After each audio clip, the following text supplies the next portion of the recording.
మీకు ఆంధ్రప్రదేశ్‌లో 3 ప్రధాన పార్టీలున్నాయి. ఆ ప్రధాన పార్టీల్లో ఒక్క పార్టీ మాత్రం ప్రజల కోసం అహర్నిశలు కష్టపడతా ఉంటాయి. కుక్కలు కూడా అరుతున్నాయి చూసారా? సత్యం అంటారేమో మళ్ళీ మీరు. ప్రజల కోసం అహర్నిశలు కష్టపడతా ఉంటది ఒక పార్టీ. ప్రజలకి ఏవైనా అపాయం జరుగుతదేమో అని ముందుకు ముందే ఆలోచన కలిగింది ఒక పార్టీ. ఈ పార్టీ మీరు తెలుగుదేశం పార్టీ అని అనుకుంటే మీరు ముంతలో మూతెట్టినట్టే. ఈ పార్టీ మీరు ఒకవేళ వైఎస్ఆర్ కాంగ్రెస్ పార్టీ అని అనుకుంటే మీరు పప్పులో కాలేసినట్టే. ఈ పార్టీ జనసేన పార్టీ. ఆ! జనసేన పార్టీలో గెలిచిన 20 మంది ఎమ్మెల్యేలు ఎవరైతే ఉన్నారో అదేంటిది రావణ్ నువ్వు 21 మంది ఎమ్మెల్యేలు కదా! 20 మంది అంటున్నావేంటంటే నా అభిమాన నటుడు ఉప ముఖ్యమంత్రి. ఆయన ఉప ముఖ్యమంత్రి కదా!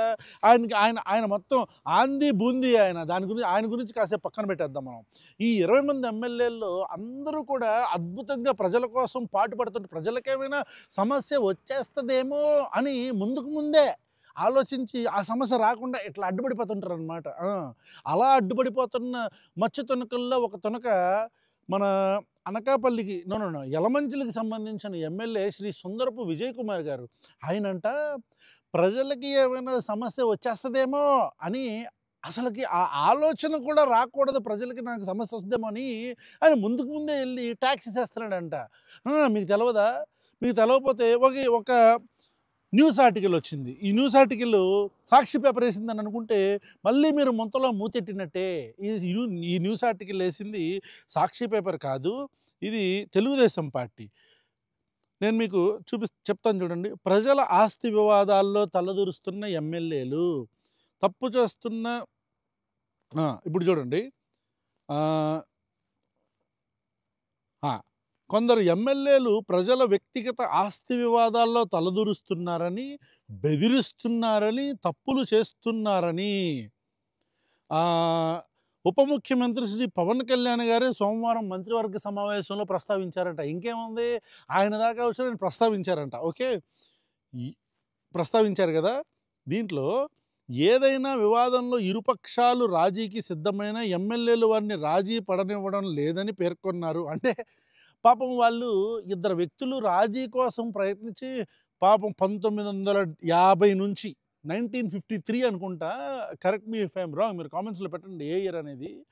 యలమంచిలికి సంబంధించిన ఆ నియోజకవర్గానికి సంబంధించిన ఒక భూ వివాదంలో 1950లకు సంబంధించిన ఒక సమస్య, అది కోర్టులు, హైకోర్టులు, విశాఖపట్నం కోర్టులు, ఇట్లా అన్ని కోర్టుల్లో ఉన్న ఒక సమస్యని మేమిద్దరం కలిసిపోతామని చెప్పిన మీరు కలిసిపోతే ఎట్టగా మాకు రావాల్సిన మధ్య అమ్యాలు రావాలిగా అని చెప్పని అతను ఎవరో యలమంచిలి ఎమ్మెల్యే అనే వ్యక్తి అని వీళ్ళు అంటున్నారు. ఎవరో నేను అనట్లా, మన రామోజీరావు గారు, దివంగత రామోజీరావు గారికి సంబంధించిన పేపర్లోనే వేశారు.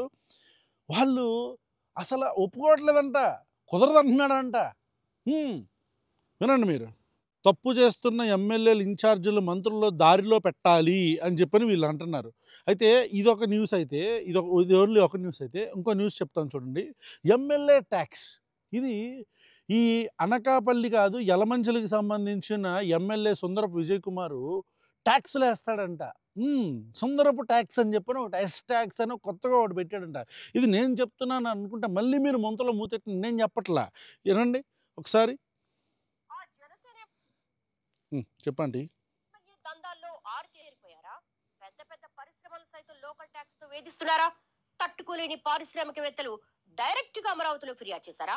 ఎమ్మెల్యే వెనక ఓ పెద్ద ఎంపీ కూడా ఉన్నారన్నది నిజమేనా? ఎవరా వసూలు రాజా? ఆయనకు మద్దతు ఇస్తున్న ఎంపీ ఎవరు?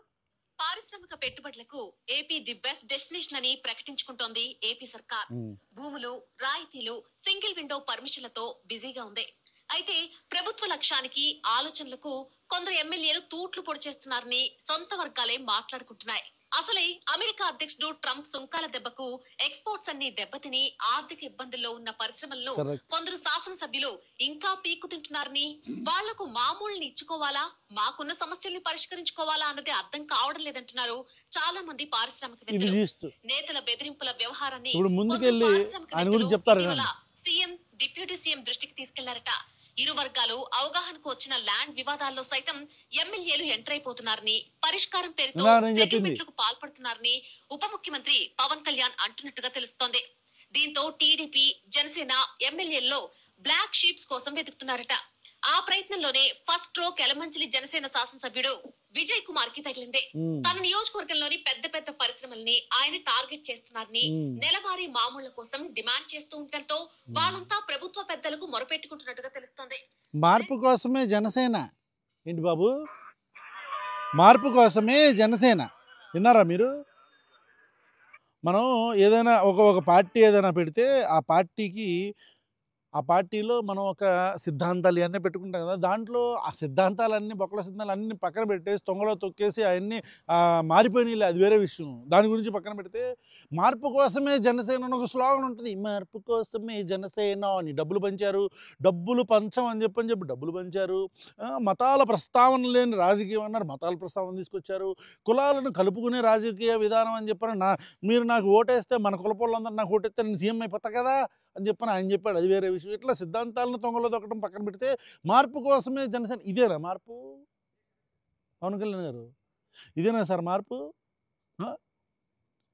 అరే ఒక ఇద్దరు వ్యక్తులు, మేము మాకు వద్దురా బాబు, మాకు తగదు, మేము కాంప్రమైజ్ మీరు ఎట్లా అయిపోతారు, మన డబ్బులు ఇవ్వాలిగా అని చెప్పని అతను అంటున్నాడంట.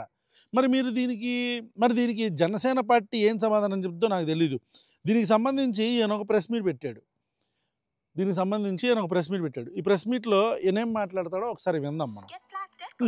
భోగాపురం విలేజ్, దుప్తూర్ విలేజ్ లిమిట్స్ లో భోగాపురం కూడా విలేజ్ ల్యాండ్ వచ్చి దుప్తూర్ విలేజ్ ల్యాండ్ రెవెన్యూలో ఇదే ఈ భోగాపురం సంబంధించి ఇప్పుడు అతను చెప్తున్నాడు ఏదైతే ఉందో దాని గురించే ఇష్యూ ఉంది.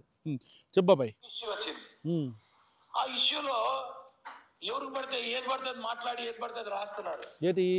నేను ఈ రోజు ఇక్కడికి రావడానికి కూడా కారణం ఏంటంటే నాకు సంబంధం ఏంటంటే చేస్తారు, మామూలు ఎందుకు ఇన్వాల్వ్ చేస్తారు అంటే, మీరు ఇన్వాల్వ్ అయ్యారు కాబట్టి మిమ్మల్ని ఇన్వాల్వ్ చేస్తారు. మిమ్మల్ని ఇన్వాల్వ్ ఎందుకు చేస్తున్నారంటే మీరు ఇన్వాల్వ్ అయ్యారు కదా. మామూలు ఎందుకు ఇన్వాల్వ్ చేస్తారంటారు ఏంటి మీరు? సుందరపు విజయ్ కుమార్ గారు, మీరు డ్రామాలు ఆడినట్టుగా ప్రెస్ మీట్లు మాట్లాడితే నార్మల్ గా అయితే సరే ఏదో మాట్లాడుకొని నేను వదిలేస్తాను. అరే డిప్యూటీ సీఎం గారు వాళ్ళ గురించి కూడా మాట్లాడితే మా డిప్యూటీ సీఎం గారి గురించి, మా పేషెంట్ గురించి మాట్లాడితే నేను క్లారిటీ ఇవ్వాలని చెప్పి మీ ముందుకు వచ్చా. డిప్యూటీ సీఎం గురించి మాట్లాడతారు కదా, పనికి మాలిన ఎర్నాయాలందరినీ కూడా తీసుకొచ్చి ఎమ్మెల్యే టికెట్లు ఇచ్చేసి వాళ్ళని ఎమ్మెల్యేలు చేసేసాను కదా. మరి చేసేసినప్పుడు మరి డిప్యూటీ సీఎం గురించి మాట్లాడతాడు కదా. డిప్యూటీ సీఎం గురించి మాట్లాడకపోతే ఎట్లాగా చెప్పు. ఇది ఒకటి లాక్ అయిపోయింది నా దుంపదాగా. ఈ ఇష్యూ 1970 ఇష్యూ, అది 1970 ఇష్యూ అయినా మనం డబ్బులు మింగేయాలి కదా. 1953లో ఫస్ట్ కొనుక్కున్నది 1970 ఇష్యూ. అప్పుడు నేను పుట్టలేదు. 2024 వరకు నేను ఆల్మోస్ట్ 15 సంవత్సరాలు వితౌట్ ఎమ్మెల్యేగా నేను పనిచేశాను అక్కడ. మంచిదే. టీడీపీ ఇన్ఛార్జ్ గా చేశాను, జనసేనగా చేశాను. ఏ రోజు కూడా ఈ ఇష్యూ ఉన్నా కూడా నేను ఏ రోజు అందులో ఇన్వాల్వ్ అవ్వాలా. ఎందుకు? ఎమ్మెల్యే కాదు కాబట్టి. అలాగే అదే దీంట్లో కాదు, ఏ ల్యాండ్ లో కూడా నేను ఇన్వాల్వ్ అవ్వాలా. ఎమ్మెల్యే కాదు కాబట్టి. ల్యాండ్ బిజినెస్ కూడా నేను చేయలేదు. ఎమ్మెల్యే కాదు కాబట్టి. ఎక్కడెక్కడో రాష్ట్రం నుంచి, దేశం నుంచి అందరూ కూడా అచ్యుతాపురంలో ఇన్వెస్ట్ చేసి అచ్యుతాపురంలోని రియల్ ఎస్టేట్ వ్యాపారం చేశారు. దాని గురించి మన తమ్ముడు భాగవతాల గురించి చెప్పుకుంటున్నారు కదా, చెప్పుకుంటున్నారులే. అచ్యుతాపురంలో ఎలమంచిల్లో మన గురించి, మన తమ్ముడు గురించి చెప్పుకుంటున్నారు. మనకేం రావట్లేదు ఈ మిమిక్రీ. ఆ రోజు కూడా నేను ఎక్కడ కూడా ఒక్కటే ఎక్కడ వ్యాపారం చేయలేదులే. 2024 ఎమ్మెల్యే అయిన తర్వాత మొదలు పెట్టాం. నా బాధ్యత ప్రజల ముందుకెళ్ళి ప్రజలు ఇచ్చిన అప్లికేషన్ ని నేను యాజ్ ఏ ప్రజల ప్రతినిధిగా కన్సర్న్ ఆఫీసర్లకి పంపించాల్సిన బాధ్యత నాది. అందులో నేను మొదటి ప్లేస్ లో ఉన్నాను. First place Anakapalli.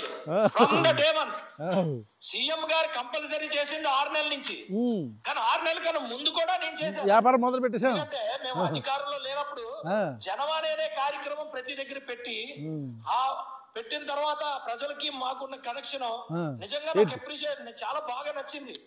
ఎమ్మెల్యే అయిన తర్వాత ప్రజలకి ముందుకెళ్లాలంటే జనవాణి అనే కార్యక్రమం చాలా పవర్ఫుల్ అని చెప్పి నేను జనవరి కంటిన్యూస్ గా ఎవరు చెప్పినా చెప్పకపోయినా కంటిన్యూస్ గా నేను ప్రతి వారం పెట్టుకుంటూ వచ్చా. ఏంటి అధికారం లేకపోయినా జనమని పెట్టేసుకుంటూ వచ్చినావు నువ్వు?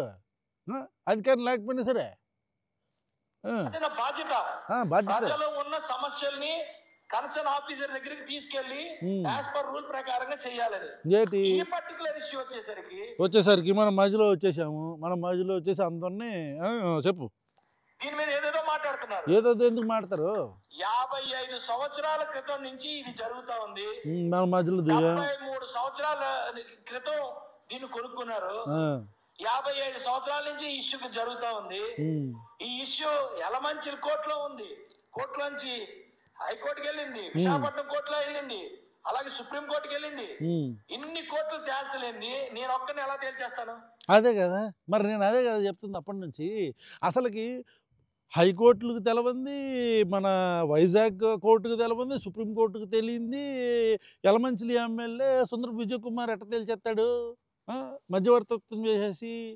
అసలు యలమంచిలికి సంబంధించిన ఎమ్మెల్యేకి ఈ law and order and civil కేసెస్కి సంబంధించిన విషయాలకి ఏంటి సంబంధం? మనం ఒక ప్రజాప్రతినిధిగా, ప్రజలకు ప్రాతినిధ్యం వహిస్తున్న వ్యక్తిగా మన రోల్స్ అండ్ రెస్పాన్సిబిలిటీస్ మనకేంటి? మనకు రాజ్యాంగబద్ధంగా వచ్చిన మన బాధ్యతలు ఏంటి అనేది మనకు తెలుసా? మనం మీడియేటింగ్లో ఇట్లా బ్రోకర్లాగా మనం చేస్తూ ఉంటామా? అసలు రాజ్యాంగం మనకి ఇచ్చిన హక్కులు ఏంటో మనకు తెలుసా? లా అండ్ ఆర్డర్ నా బాధ్యత, నీ బాధ్యత ఎందుకైతే లా అండ్ ఆర్డర్ నీ బాధ్యత? ఏం మాట్లాడుతున్నావు? అసలు ముందు మన ఆంధ్రప్రదేశ్ ప్రజలకు ఉండాలి కదా బుద్ధి. ఎవరెవరిని తీసుకొచ్చి మనం నెత్తిన పెట్టుకుంటున్నాం అనేది మనకు తెలవాలి కదా.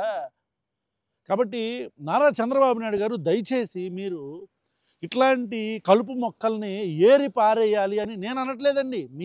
మీ సొంత క్యాడర్ అంటుంది, ప్రతిపక్షాలు మాట్లాడుతున్నాయి. మొత్తం ఆంధ్రప్రదేశ్లో ఎదిగి చూస్తున్నా సరే భూతత్వంలో పెట్టకపోయినా సరే కనిపిస్తున్న వ్యక్తి యలమంచిలికి సంబంధించిన ఎమ్మెల్యే శ్రీ సుందరపు విజయ్ కుమార్ గారు అని చెప్పని మొత్తం ముక్తకంఠంతో మాట్లాడుతున్నారండి రాష్ట్రం అంతా కూడా. మరి పవన్ కళ్యాణ్ గారు ఇట్లాంటి వాళ్ళని మార్పు కోసమే జనసేన అనుభవించండి. ఇక చివరిగా ఒకటైతే చెప్పగలను, ముఖ్యమంత్రి చంద్రబాబు నాయుడు గారు దయచేసి ఇలాంటి కలుపు మొక్కలని ప్రజలు ఏదైతే అనుకుంటున్నారో అలాంటి ఎమ్మెల్యేల మీద ట్యాక్సులు వేసి కంపెనీల దగ్గర నుంచి ముడుపులు తీసుకుంటున్న వ్యక్తుల మీద, ఇంకా ఇతని గురించి చాలా ఉన్నాయి. అంగన్వాడీ విషయాల్లో, రిక్రూట్మెంట్ విషయాల్లో కావచ్చు, ఉద్యోగాలకు సంబంధించిన నిరసనలకు సంబంధించి వీటన్నిటి గురించి మాట్లాడాలంటే ఇంకా టైం సరిపోదు. కాబట్టి ఇట్లాంటి వ్యక్తుల మీద దయచేసి మీరు చర్యలు తీసుకోండి. పెద్దిరెడ్డి రామచంద్రారెడ్డికి సంబంధించిన మనం అద్భుతమైన ఇట్లా ఫోన్లు పెట్టుకుని అని చెప్పని యాక్టింగ్ చేస్తుంటాడు కదా మన ఉప ముఖ్యమంత్రి శ్రీ కొణిదెల పవన్ కళ్యాణ్ గారు, గౌరవనీయులు. ఆయన బేసిక్గా ఆయన నటులు కదా. అలాంటి వాటితో పాటు వీటిని కూడా కొద్దిగా గమనించి ప్రజలకు ఇబ్బంది లేకుండా చూడాలని ప్రశ్న తరపు నుంచి మనవి. Thank you so much sir.